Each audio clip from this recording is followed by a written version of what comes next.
사사기 19장 말씀을 함께 읽고 이 말씀이 우리에게 주는 교훈을 받고자 합니다.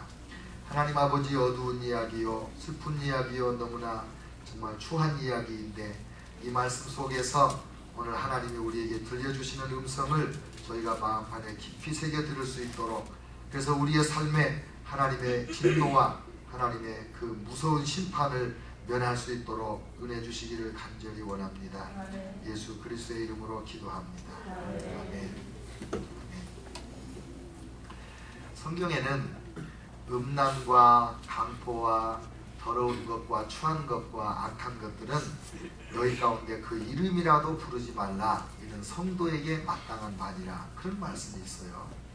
그래서 사실 우리가 이런 이야기 저런 이야기, 더러운 이야기 그런 거 이야기 안 하는 것이 우리의 본분에 맞는 거예요. 그런데 오늘 본문 성경에는 너무나 무시무시한 사건을 자세하게 기록을 해 놓았습니다. 그래서 제가 이 장을 여러 번 읽고 이렇게 묵상을 하면서, 하나님 왜 이런 이야기를 성경에 기록해 놓았습니까? 전혀 이런 걸 모르던 사람도 이런 내용을 읽으면 그런 거를 알게 되지 않겠습니까? 깨끗했던 영혼과 심령들이 이런 이야기를 읽고 그 심령이 상하고 또 악한 원수들이 틈탈 수 있는 그런 빌미를 제공하는 일이 될 수도 있지 않겠습니까? 그런 생각이 제 마음에 계속 드는 거예요. 그러나 하나님께서 성경책에다가 이렇게 이 무시무시한 사건을 자세하게 기록해 놓은 이유가 무엇이겠는가? 그것은 하나님이 그들이 왜 그런 죄에 빠졌으며 그 죄의 결과가 무엇인지, 하나님이 어떻게 심판하시는지 오늘 여러분과 저에게 큰 경고로 주시는 말씀입니다. 그러니까 이 무거운 말씀을 이렇게 나누면서 제가 정말 이 이야기를 어떻게 하는 것이 이 마음에 큰 그 부담 없이 이 착한 이야기를 여러분에게 전하면서 교훈을 얻을 수 있을까 심히 고민이 되는 그런 내용입니다. 먼저 영적인 타락이 오면 그것이 곧 마음의 타락으로, 그리고 육체의 타락으로 발전합니다.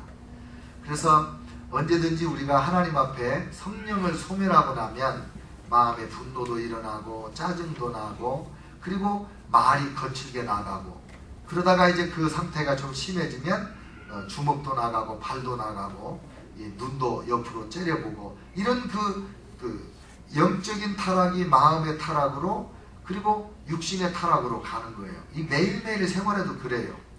기도를 하던 사람이 기도를 좀 안 한다. 어떤 선교사님이 중국에 가서 저한테 이메일이 왔는데, 자기가 기도에 심취해서 하루에 4시간, 5시간씩을 깊은 대화를 나눈다고.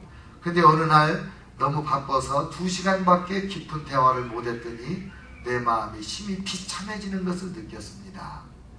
사이판에서 같이 선교하던 분이 중국에 가셔서 저한테 그런 이메일을 보내온 적이 있어요. 여러분과 제가 성경을 매일 읽다가 어느 날 성경을 안 읽었더니 왠지 내가 이렇게 안정되지 못하고 뭔지 불안하고 어수선하고, 그리고 이렇게 마음이 둥둥 떠 있는 것 같고, 내가 왜 이러지? 이런 그 심령의 변화를 느낄 수 있어야 돼요. 근데 이 영적으로 충만하지 못한 사람들이 자기가 지금 죄 가운데 빠져 들어가는데도 불구하고 그걸 모르는 거예요. 그게 비극이죠. 근데 그게 개인의 삶도 그렇지만은 한 민족이나 한 국가의 백성 전체들의 삶에도 동일한 원리예요. 영적으로 깨어나면, 영적으로 하나님과 친밀해지면 마음이 정결해지고 생활이 깨끗해지고 사람들의 관계가 좋아지고, 그리고 그런 사람들이 사는 땅이 치유를 받아서 땅이 기름진 열매를, 땅이 기름져져서 열매가 많이 맺혀지게 그렇게 되는 거거든요.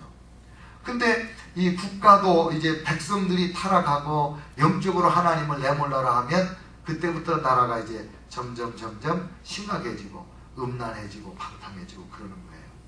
이 사사기 시대를 이제 사사 이야기를 쭉 하다가 사사시대 타락상에 딱 2가지를 예를 들어서 말한 것이 뭐냐면, 이 단지파의 미가라는 사람이 자기 집에 제사장을 두었었잖아요.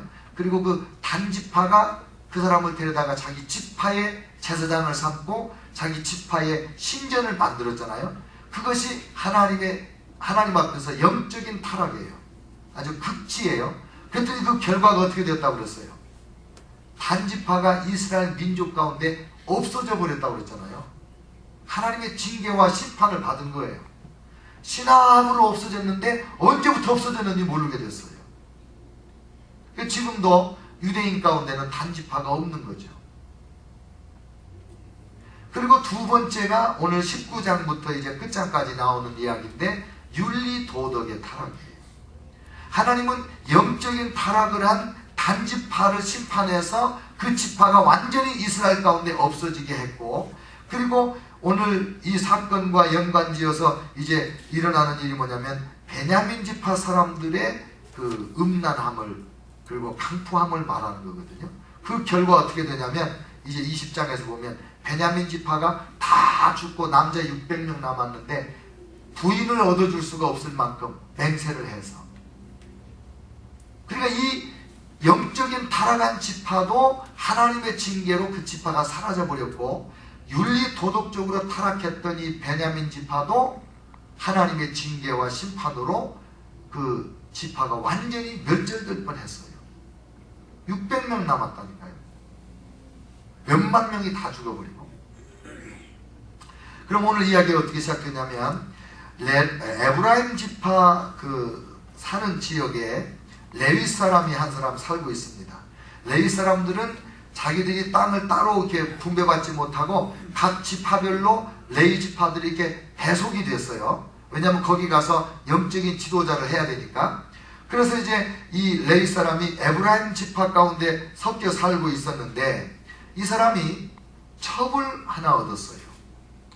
레위인이 오늘날로 말하면 목회자인데 영적 지도자가 첩을 맞이했습니다.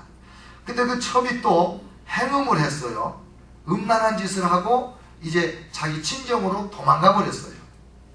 그랬는데 친정 가서 넉 달 동안이나 안 오고 있으니까 이 속없는 남편이 이 바람난 첩을 또 데리러 갑니다. 참 가관이에요.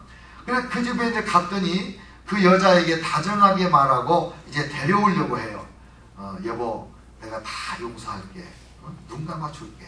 사람이란 건 다 실수가 있는 거야. 없었던 걸로 하지 뭐. 그러면서 이제 다정하게 이야기하니까 여자가 자기 아버지에게 이 신랑을 데리고 갔어요. 그랬더니 아버지가 너무 좋아하는 거야. 자기 딸이 첩으로 시집갔지만은 하여간 이 사위가 오니까 옛날부터 사위 사람은 장모라고 그랬는데 이 장모를 한다고 장인이 이렇게 사랑했네. 네. 하여간 장인이 이 사위를 너무너무 사랑해가지고 함께 거기서 먹고 마시고 3일을 지났어요. 나흘째 되는 날 이제 짐을 싸가지고 가려고 그러니까 아이고 뭐 이렇게 아침 일찍 나서냐고, 햇빛이 뜨거운데 그래서 먹고 마시고 즐겁게 하다가 쉬었다가 서늘해지면 가라고. 그래서 이제 또 그날 나흘째도 먹었는데 떠나려고 그러니까 하는 말이 이게 날이 늦었는데 뭐 가냐고, 하룻밤 더 자고 가라고. 그래서 또 하룻밤 더 잤습니다. 근데 닷새째가 됐네. 닷새째 가려고 그러니까 또 이 장인어른이 말리는 바람에 그대의 기력을 돋우고 해가 기울도록 머물러라. 기력을 돋우고. 마치 이제 신방 차린 것 같이 며칠을 잘 지낸 모양이에요. 그러니까 이제 기력을 돋우고 가라. 그러니까 또 이제 아무래도 좀 힘이 드니까는 또 이제 잘 먹고 늦음하게 이제 가려고 그러니까 또 붙잡는 거예요. 그랬더니 아닙니다. 오늘은 반드시 가야 됩니다.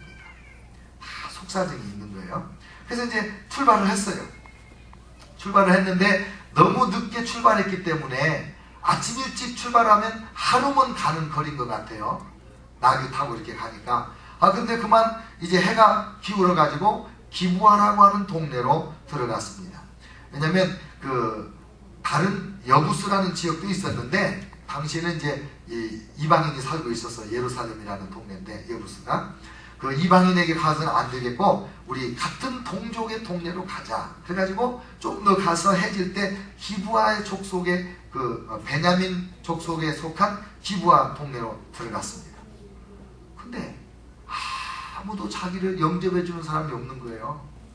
그 성 광장에 이렇게 나그네가 있으면 서로 와서 모셔 들어가서 잘 먹여주고 재워주고 쉬어가지고 그 다음날 보내주고 이렇게 돼야 되는 거거든요. 원래 성경에서 뭐라고 말씀했냐면 너희가 이집트에서 나그네가 아니었냐. 그러니까 너희가 나그네를 사랑해라 그랬어요. 신명기 10장 18절 19절 고아와 과부를 위하여 신원하시며 나그네를 사랑하사 그에게 식물과 의복을 주시나니 너희는 나그네를 사랑하라. 전에 너희도 애굽 땅에서 나그네